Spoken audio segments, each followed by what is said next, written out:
Welcome to Go For Side Effects. I'm your host, Kevin Simon. You all know my co-host, John. John, how you doing? Doing good, thank you. Everybody knows Wade. Wade, how you doing, buddy? Absolutely fantastic. So I want everybody to know I brought on a very special guest. Not only is he's not just a guest, he's actually a really good friend of mine. He's actually my pastor, David Green. I call him Pastor Green. And y'all can call him David, Pastor David, or David, whatever. And how are you doing? I'm doing great. I'm glad to be here tonight. I'm glad you're here. And so this is our part 3 of better quality of life for veterans. And so just to let everybody know, as of Monday, or Tuesday, I started the dad bod workout, and it's not April Fool's joke. Wade can even tell you I was grocery shopping. I had to call him several times to get ask questions. And so it's important because the first week we went over staying away from social media, which I'm sure Pastor Green could tell us all about that, why it's important, but also dieting and also exercising. And so that's why I started. So this is the month. April is going to be Kevin's dad bod workout. Yeah. And I'm not saying it's easy. It's not. I promise. Trust me. I promise. But let's get on with the show. And so, Pastor Green, one of the reasons I brought you up here is because I know you never went to the military, but you come from a very long line, along with your wife, of veterans. Mm-hmm. And yes. I also would like for you to kind of give a little background so everybody understands why I brought you on this evening. Well, if you've been watching long enough, you know we all question Kevin's judgment from time to time. But sorry. Kevin and I have been friends for a while. He knows that me as a pastor, a couple things. One is I have an open door. People, when they want to come and talk to me, can come and talk to me. So I've met a wide variety of people through the years. I've also been a chaplain at a Veteran Affairs hospital in Richmond, Virginia, where I was in the psychiatric facility with patients quite a bit, and then also with hospice.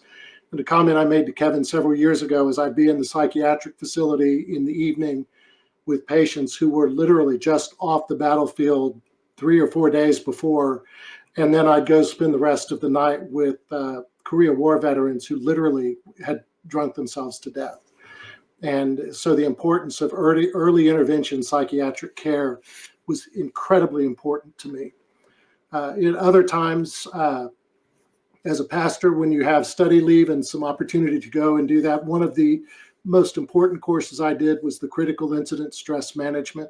This is the training that is essential for military chaplains, police chaplains, fire chaplains. I did it at the Texas Department of Public Safety, the state trooper's office. So I was in a room with people that, with the exception of me and maybe one other, all were going on to be chaplains for the state troopers. And understanding the dynamics of PTSD, learning how crippling it is, has really impressed upon me the importance of early intervention as often as possible. And so Kevin and I have had that talk, and he knows I really am a strong advocate of this program. I'm not a veteran, but he's heard me say it from the pulpit. He's heard me say it not in the pulpit. For those who are combat veterans, they need a safe place where they can talk.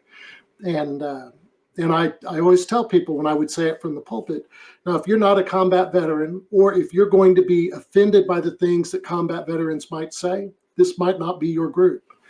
But it needs to be a place where folk who have certain experiences can come together and talk about it without the fear of being judged for it.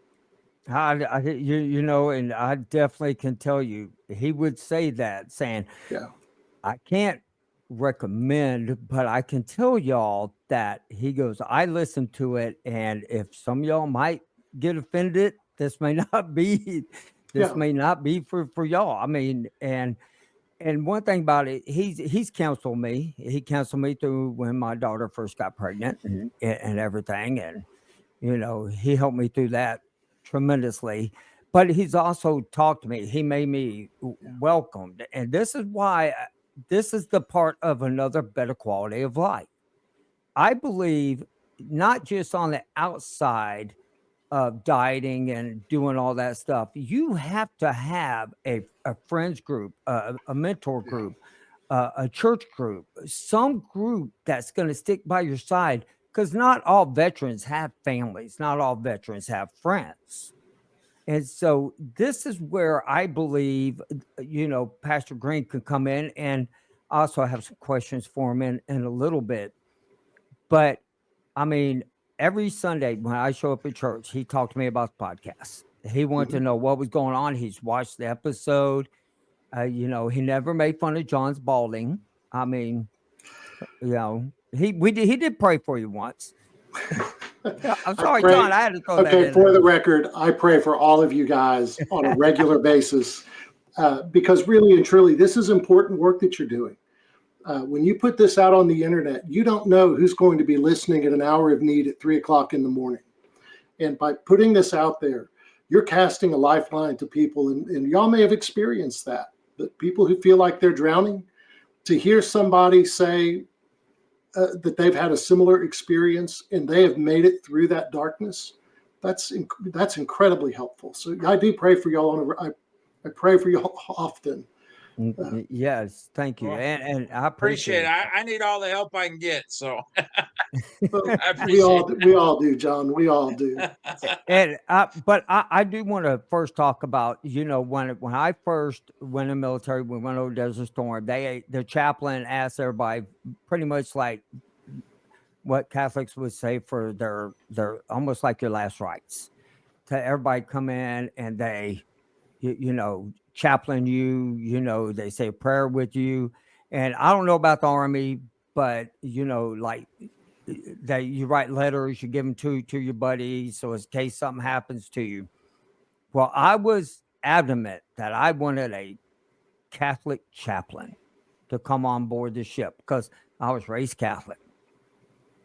And I mean, and he brought one, and come to find out, and you talk about when the Lord works in mysterious ways, is that chaplain got his haircut from my dad during Desert Storm when he flew back home. He was showing pictures of the ship, and my dad said, "Wait, that's my son's ship." And he goes, "Yeah, I went on there. Come to find out, I was the only one he came on there for because I was so adamant about it." But being a chaplain or a pastor or priest, one of the hardest things that you find with veterans is a lot of people don't understand where they come from, the background that they did. And so I want to talk a little bit about that because, we're often taught, not to murder. And when we get sent out there, we know that there's going to be killings, there's going to be stuff being done. And so, and that was one of my biggest fears, is even the Catholic chaplain couldn't even answer that for me. It's like, I want to know, am I committing murder or what? And so kind of talk about that a little bit. That's a question I get asked a lot. And it's a hard question. That would be easier if the Bible said what we hear all the time, which is in the 10 Commandments, we want to say that it says, you shall not kill. And so then all killing is bad. But it doesn't. The commandment is, you shall not murder. And that then raises the question of what is or isn't murder. Jesus calls us out really for the sinful people that we are when he says, even if you look at your brother in anger and cry out, you fool, you're subject to the fires of Hades. And I always, when I talk about that text or preach about that text, I do admit that that's a commendation for me not to be driving in Houston rush hour traffic, because it is what it is, and I am who I am. But what do we do then when we have a first responder, a police officer who pulls out a weapon and pulls the trigger in defense of somebody and a life is taken? Or in the military, when you are in a combat zone and a life is taken? And I'm going to tell you a couple of things. One is I don't think I can say that's murder to be in a combat zone. When there's especially a war is going on, everybody knows that there's a war happening. And there are terrible things that happen in wars. People, I can't even begin to imagine the fear you have in that shoot or don't shoot split-second decision. And you have to make a decision because lives depend on it. And then you realize you decided wrong when you pulled the trigger. And if you delay pulling the trigger the next time, it could be the lives of your buddies that are lost. I mean, that's an impossible demand to make of anybody. And so, we really, all of us have to trust in God's grace. That there is that fine line between killing unjustifiably, and which would be murder, and killing in defense of another one or in a combat situation, which is not murder. And all I can tell you is that we all have to depend on the grace of God, because Jesus does teach that when we look upon another with anger in our heart, that we're subject to those same penalties. And so in the context of having been working with the chaplains at the VA hospital in Virginia, having visited with more veterans telling me combat stories than I could possibly remember, I think we all have to depend on that grace of God and treat our veterans with respect, knowing that combat veterans especially have been put in an impossible situation. There is no right answer. There's no answer in combat that's not broken.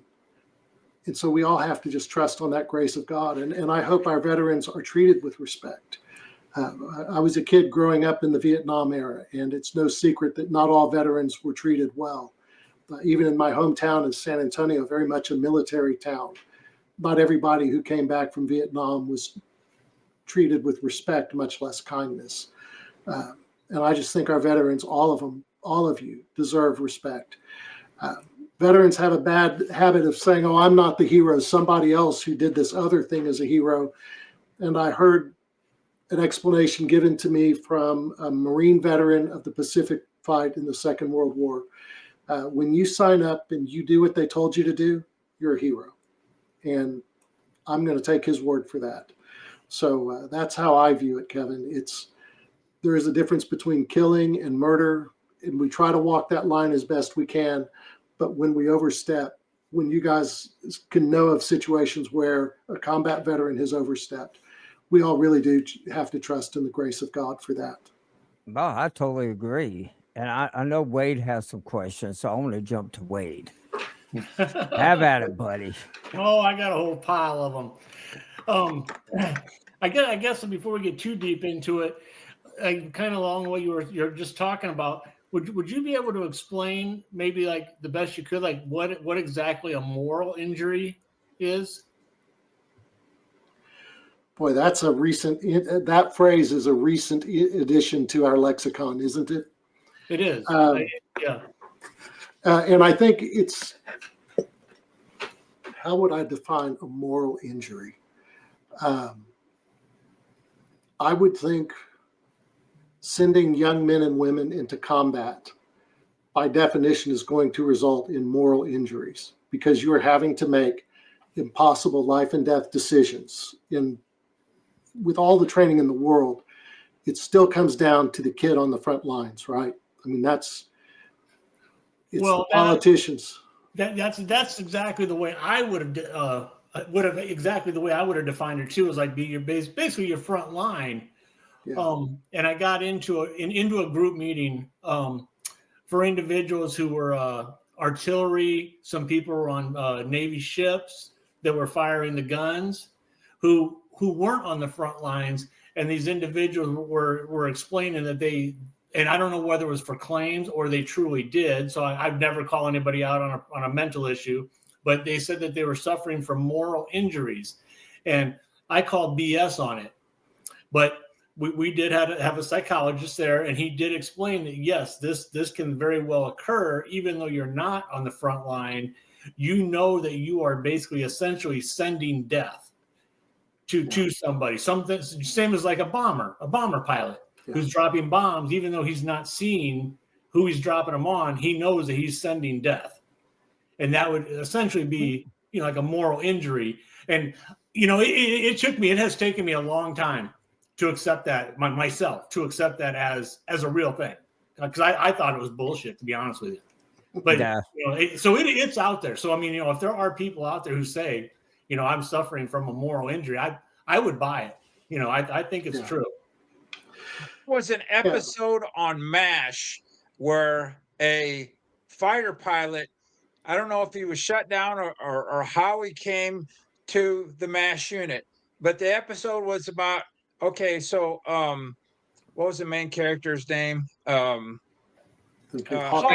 Hawkeye. Yeah. So he brought Hawkeye brought this individual in. He was talking to the pilot who had been, whatever reason he was there, was just describing how the weekend was. He says, "Oh, I can't wait to get this done, get my boots on, go home and have a meal with my wife and whatnot." So he had no idea what was really going on when he dropped the bombs. And then near the end of the thing,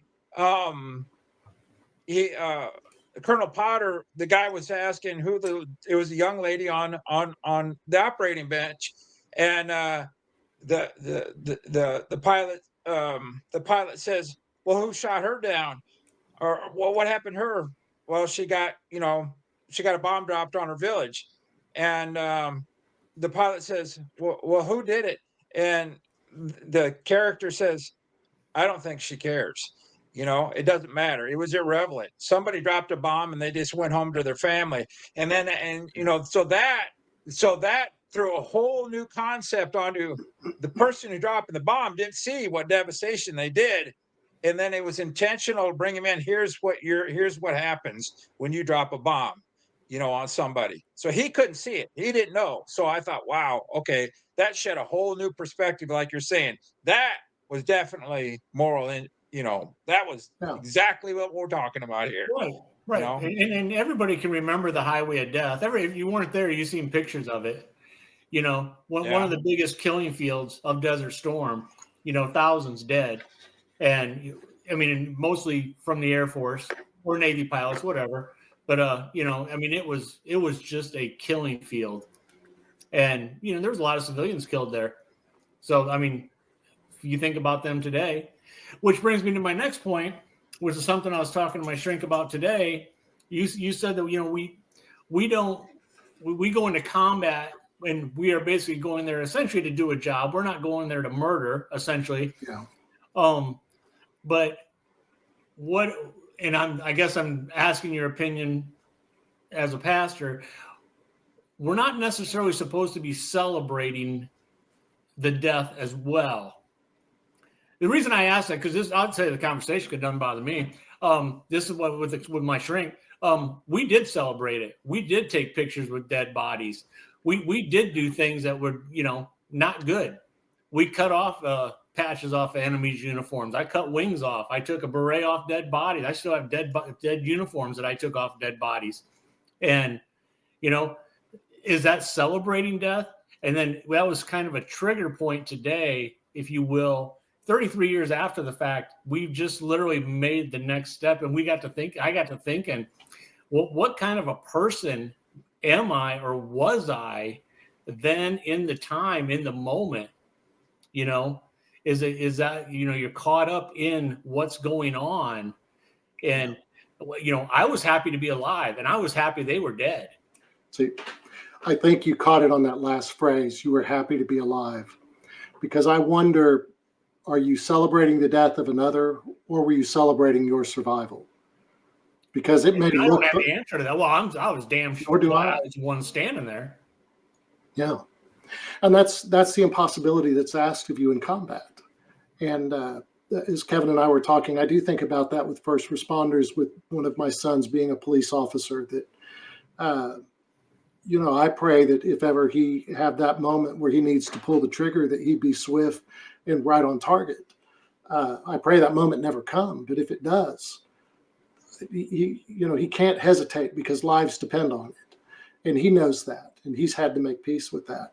In combat, again, I'm not the judge, and once I took some counseling for me as a young adult to make peace with, I'm really not the judge. And once I came to that, it opened up my world to be a pastor. because I can sit with all kinds of different people and I can ask questions about it, but I don't feel the need to be the judge with the final decision of what's right and what's wrong, because I can't even begin to imagine what it's like to go in a combat zone, to walk into a village with a group of your buddies, to be in the village and have a group of Americans come in fully armed and wearing the combat uniforms. It's a frightening and broken situation for everybody. And so I do wonder that. There's a long history of trophies of war and things that people take back from the battlefield. Growing up in San Antonio, there were lots and lots of World War II era awards, German helmets, handguns, Japanese swords, pieces of art. And there's a long tradition around that. And I don't know that I've ever thought about it as celebrating death before. Your question, Wade, has put that new idea in my mind to think about, because I've always understood it as an acknowledgement that we're alive. And the Bible does have traditions around offering sacrifices after a battle when you have survived. And there's something important about that just acknowledging that you went through a life-threatening moment. It was truly awful. Lives were taken as a result of it, whether by your hand or the hand of others. And we just want to thank God that we're alive and acknowledge that life was lost. There's a tradition about that. And I agree. And for you, Wade, to acknowledge that is it this or this now is one big step. Is it a celebration of, you killing them, or a celebration that you made a home? Bringing that up, I knew the story, but I never heard you bring it out like this tonight. And I love that, I don't think anybody that goes in the military expects to go to combat. But I also don't think when they get back, they accept to get, because when you go in the military, you build yourself up. It's you who builds yourself up. They strip you down, they give you the tools, but you build yourself up. And the drill sergeant, right. But then they send you home after you get out and you're back to being nobody. And that's a depression, very depressing. And that's what I think a lot of vets deal with today is the structure of the military is gone. And that's where I believe you need outside help. And I think it should be a 2-year requirement.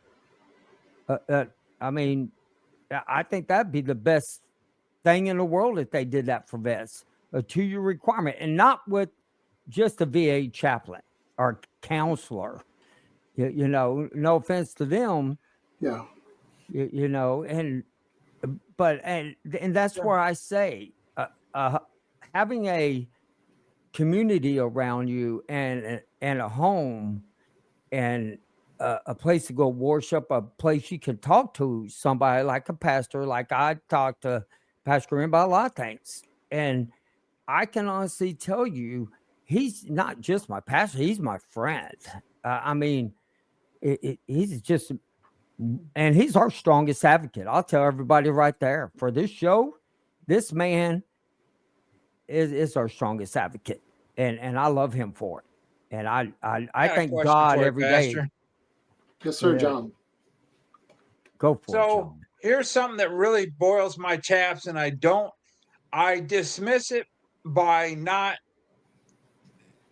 acknowledging it or not feeling that I need to explain it, because I could never explain it, because that individual simply has dismissed the possibility. And here's where it is. So the three of us, we were involved in a war called the Gulf War. Okay. We were exposed to a tremendous amount of chemicals and whatnot. Our diagnoses from our own government is an undiagnosed illness. They might identify particulates. Oh, you have gastrointestinal problems. Oh, you have this. Oh, you have that. Okay. As a whole blanket, it's an undiagnosed illness. They can't provide us with a treatment. I have a relative that, okay, so just to back up a second. So all three of us have it, Kevin, Wade, and I. My wife has problems. My daughter has problems that they cannot explain. And I have a relative that simply says, "Oh, that's just BS. It's all BS. You don't have any issues." How, as an individual, as a veteran, are we supposed to try and it's like I want to come unloaded, but I know that's not going to resolve anything other than getting some frustration out. How do you how does one take that on in our own brain? Well, wait a second. Just because you don't understand it or don't believe it, does that mean it's not real? I mean, because yeah, it gets frustrating. So the phrase that comes to mind is going to tell you guys why Kevin and I get along really well with me as his pastor, because it's the kind of thing pastors aren't supposed to say. John, there ain't no cure for stupid. And if somebody just is going to not believe it, they're not going to believe it. And it's not, you're not responsible for their actions. And if they just don't want to know, they're not going to know. At some point, this starts off as anecdotal evidence. There's signs that a few people have it and you wonder, gee, is it related? But as you guys have talked about and had researchers on this podcast, there is a large body of evidence to support that there is the Gulf War syndrome and that it affects some veterans, but not all veterans. And why? 4, 5, 6 months ago, Kevin and I were talking. I saw an article online where a researcher at University of Texas Southwestern Medical School up in Dallas was suggesting that it might be a recessive gene, something in the chromosome that just tripped. And without that signal tripped, the chemicals don't affect you. But if it's tripped, then it has affected you. And these are hard things to research because, first of all, you've got to identify a patient population that has these symptoms and is willing to go through the research. And then you've got to have, there's a long list of things you have to do to have a sanctioned research program. And some people say, until all of these boxes are checked, I'm not going to believe it's happened. And I don't know how you can cure that because he doesn't have to live with it in the same way that you do. But you definitely are having to live through it, as is your wife, as is your daughter. And Kevin and I have talked about others that we know who have people in their family that are struggling with issues related And to damn veteran it, service pisses in the me Gulf off War. to no end. It's like it's like I have to. My therapist she would tell me, be mindful, John, be mindful. She doesn't know. You just gotta refrain because it's like you want to throw out all this information, which we all know. We've shared enough. We understand it. We were there. We lived it. We live it every day, and each day of our You live it lives, every day. something new might pop up, and we don't have an explanation for it. And it's like you got to divert. I have to divert myself and to say, okay, well, just push it away. Because otherwise, I just it's like I want to try and justify, but some people you can't forget it. It ain't gonna happen.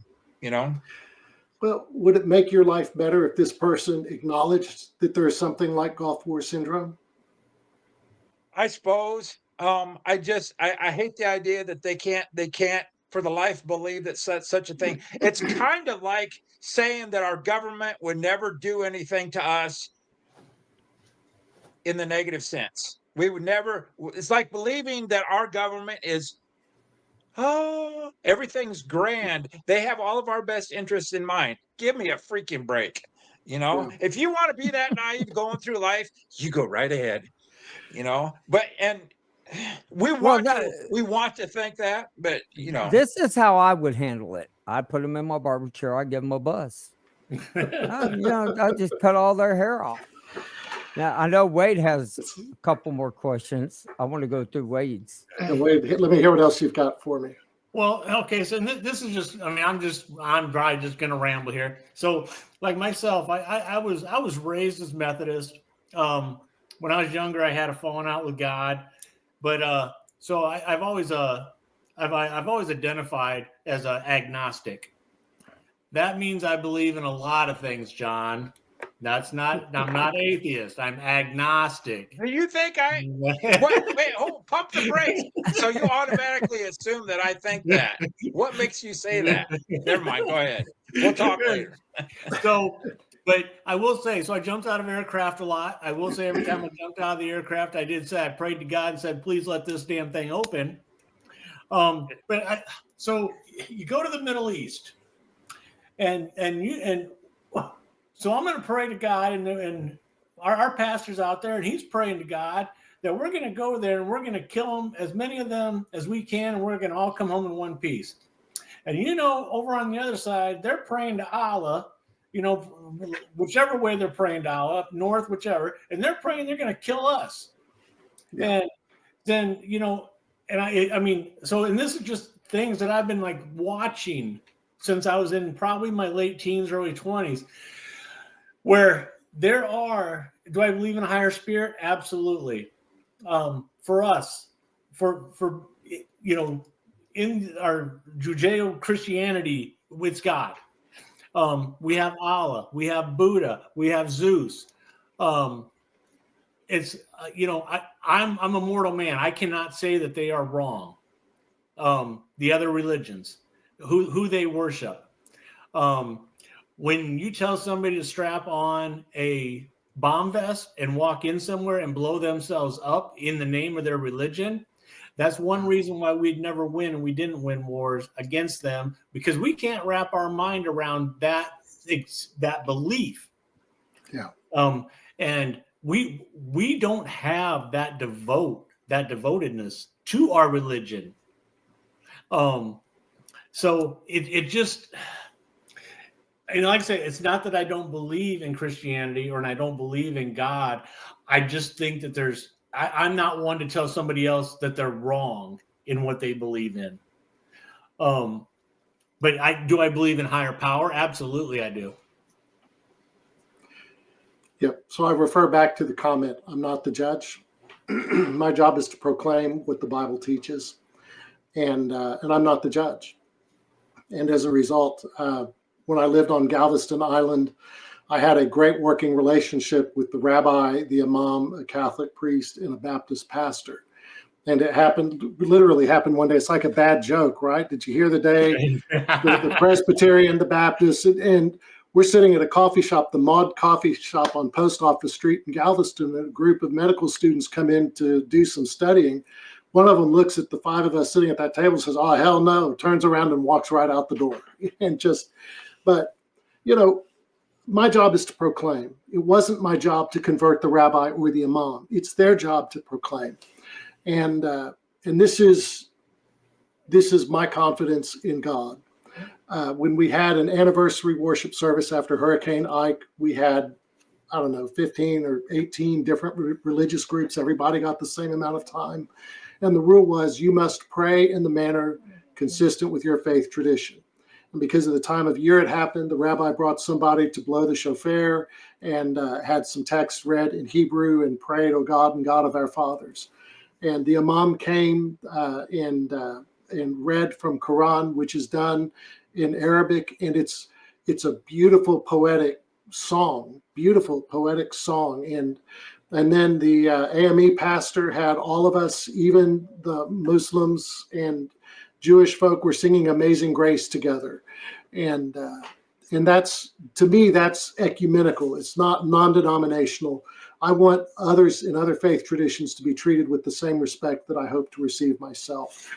And so I'm very conscious when I'm in a public setting and I'm asked to pray. My tradition, I pray in Jesus' name. So when I'm in a public setting, I always finish the prayer, I pray in Jesus' name, because I'm praying it in Jesus' name. The Muslim and the Jew and the agnostics, however you acknowledge God, you can pray consistent with your faith tradition and say amen to my prayer. And so that said, and then for me, who is the judge? Well, the God who created us is the judge. Jesus is our... Oh, I wonder what happened. I don't know. We just dropped that hard. Yeah. I don't know. Hopefully he'll come Oh, back. Harry comes back on. Harry comes back. Not sure what that was. Y'all Let me disappeared. neither. So Hiccup. I'm not sure where I cut off, so I can go back and redo the last 20 minutes. No. No. Jesus says, not one can come to the Father except through me. Now, what does that mean? It doesn't mean that everybody has to pray the prayer of salvation that was so important into my life. It does mean that however it gets worked out, it's between God and them, that individual. I have friends who've been missionaries, one who grew up in a family of missionaries, generations of missionaries. And one of the treasured stories is the grandfather who goes into a village having learned the language and expected not to come out alive. There was a real chance he was not going to survive it. And he's taken to the village chieftain and teaches about Jesus. And the village chieftain stands up and raises his arms and says, people of the village, you know that for quite some time I have been troubled by the vision of a man who died and yet is alive. Today I've learned his name is Jesus. Now, how does that work with God? I don't know.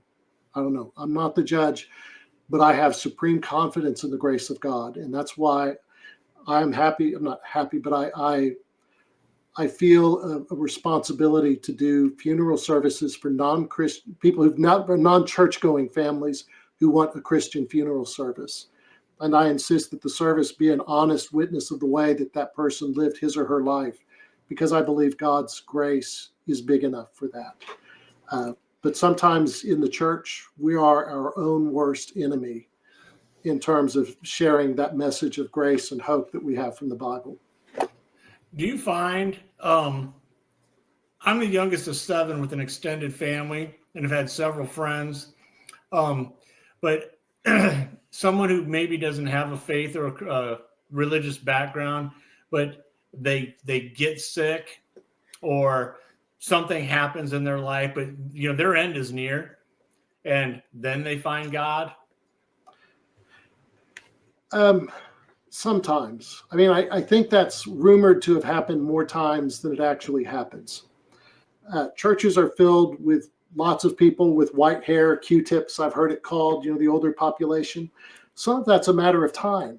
When you have young kids at home and you're trying to build your career and you're trying to pay the bills, you're busy. You're really busy. And sometimes sleeping in on Sunday morning really is it's just what's going to happen. But then when you get a little bit older and you lose your community, churches are there with an opportunity to replace that community.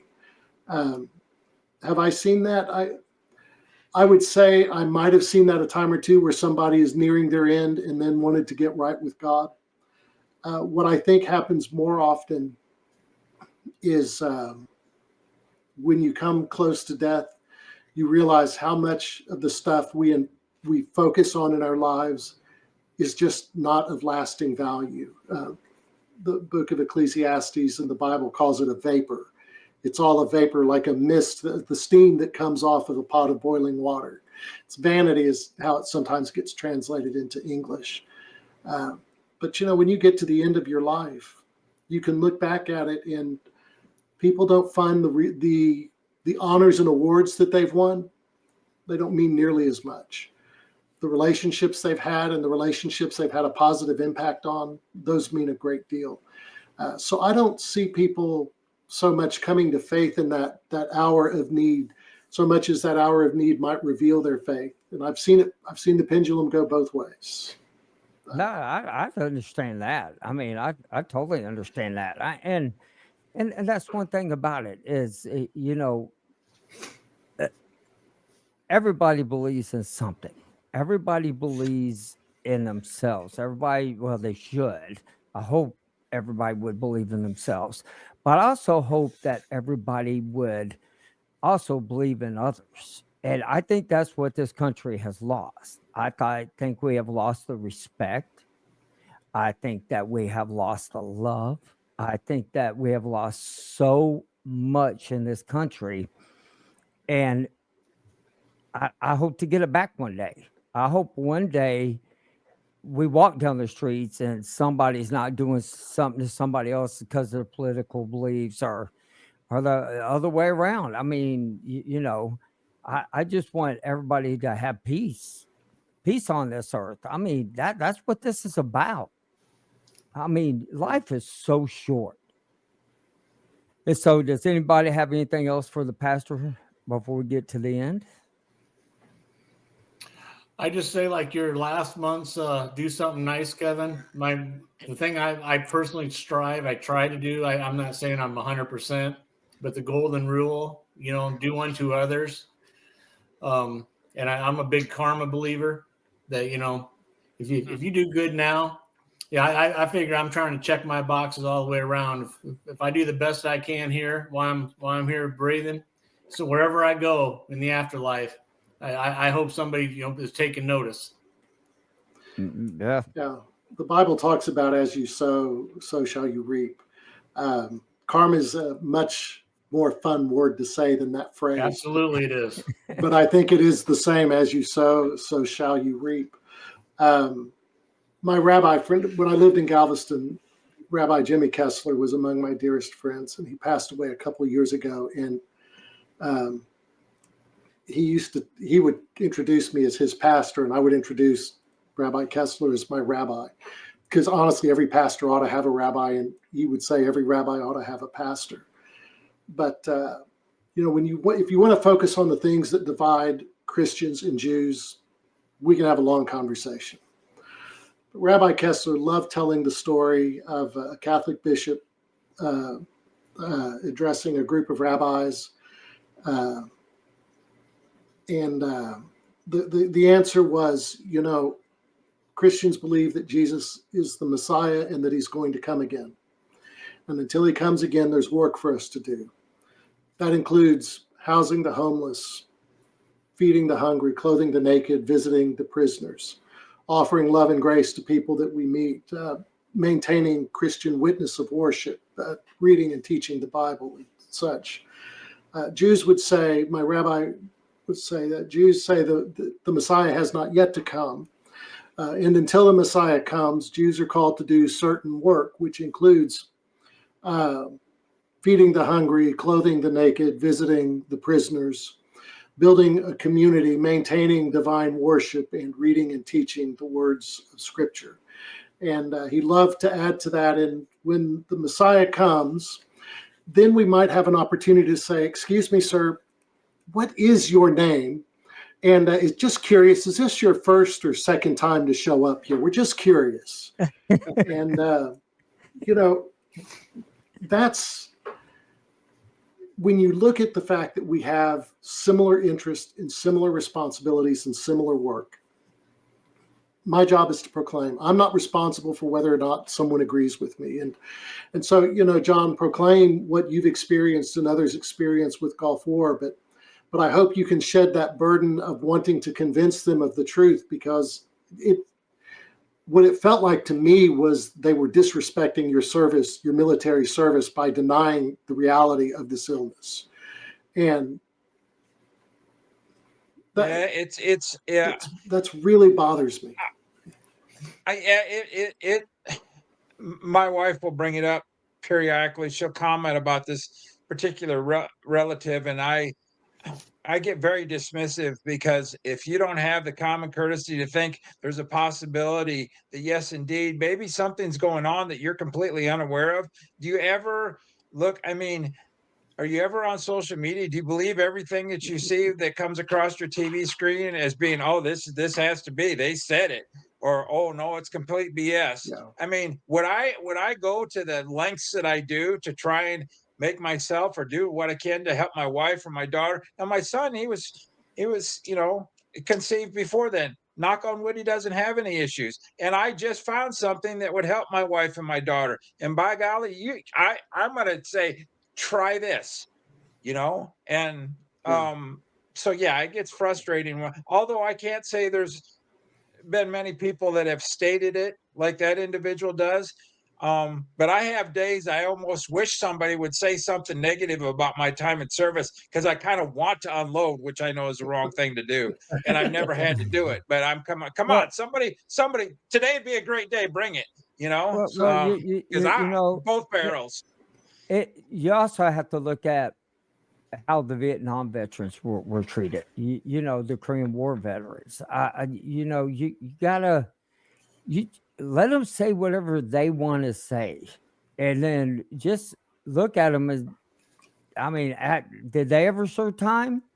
No, and then laugh. You know, that's what I would do. But Pastor Green, thank you for coming on.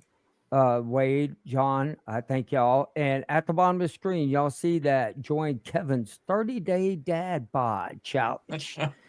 So, All Kevin, right. I'm new to the dad bod challenge. If I do this for 30 days, do you promise I'll still have my dad bod? No, see, you can't make me say that. I'm trying to get rid of my. It's not like I want to lose a lot of weight, but I need to get healthier, feel better, and I think that's one of the ways. I want everybody to be able to start feeling better about themselves. I want people, if they don't have to be on the, you know, the opioids or the drugs that then I want them off the alcohol. And so, and that's why I think veterans doing this stuff together, veterans connecting, this is important. And so, with that being said, I also, I know that a lot of people out there are going to have questions for me, and I want them to contact me at kevinsimon@goforsideffects.com. If y'all want to get to know more about Pastor Green, or get into a church family, or to get into a veterans group, or to get into any type of help, contact us. And man, maybe we can help the men and women that served, or even people who have served. If you have, mental problems going on, which all y'all knew about mine whenever I went through my craziness, you got to talk to somebody. So I'm here to talk to you. I know Pastor Green would, I know John would, I know Wade would, and everything. But, just get out there and, get help, get in contact with people. I promise you, you'll have a better life if you got a good circle of friends around you. And with that being said, we're going into the after the show now. And thank y'all for coming on. And I can't wait for the after show Thanks, because everyone. I got a couple questions. Thank you, everyone. Thanks, Pastor.